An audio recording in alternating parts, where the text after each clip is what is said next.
প্রতিবছর বৈধ হজ যাত্রীদের পাশাপাশি বহু মুসল্লি নিবন্ধন ছাড়া অবৈধভাবে হজ পালন করেন। এবার বৈধ ও অবৈধ হজ যাত্রীদের চিহ্নিত করতে অভিনব উদ্যোগ নিয়েছে মধ্যপ্রাচ্যের দেশ সৌদি আরব। বৈধ হজ যাত্রীদের চিহ্নিত করতে এবারের হজ মৌসুমে প্রত্যেককে আলাদা করে একটি ডিজিটাল কার্ড দেয়া হবে বলে জানিয়েছে সৌদি আরবের হজ ও ওমরা মন্ত্রণালয়।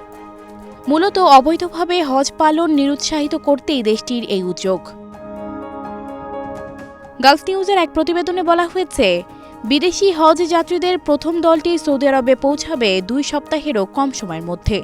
ঠিক তার আগেই অবৈধ বিদেশি হজ যাত্রীদের রুখতে নতুন উদ্যোগ নিল দেশটি। চলতি সপ্তাহে ইন্দোনেশিয়ায় বৈধ হজ যাত্রীদের জন্য একটি করে ডিজিটাল নুসুক কার্ড দেওয়ার প্রকল্প শুরু করে সৌদি আরবের হজ বিষয়ক মন্ত্রী তৌফিক আল রাবিয়ার। এই কার্ডগুলো ইন্দোনেশিয়া থেকে সৌদি আরব যাওয়া হজ যাত্রীদের দেয়া হবে। ডিজিটাল এই নুসুক কার্ডে সংশ্লিষ্ট হজ যাত্রীর প্রয়োজনীয় সব তথ্য মজুদ থাকবে এবং হজের জন্য পবিত্র কাবার প্রাঙ্গণে প্রবেশ করতে চাইলে এই ডিজিটাল কার্ড অবশ্যই প্রদর্শন করতে হবে। এছাড়া হজের অন্যান্য আনুষ্ঠানিকতা পালনেও বিভিন্ন জায়গায় এই ডিজিটাল কার্ড দেয়া হবে।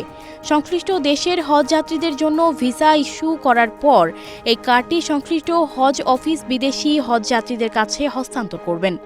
আর সৌদির স্থানীয় হজ যাত্রীরা হজ পারমিট ইস্যু হওয়ার পর দেশটির সংশ্লিষ্ট সরকারি কার্যালয় থেকে এই কার্ড সংগ্রহ করতে পারবেন।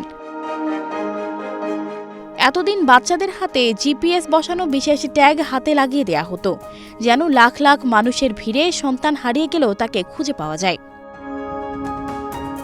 সানজিদা রহমান, প্রবাস খবর।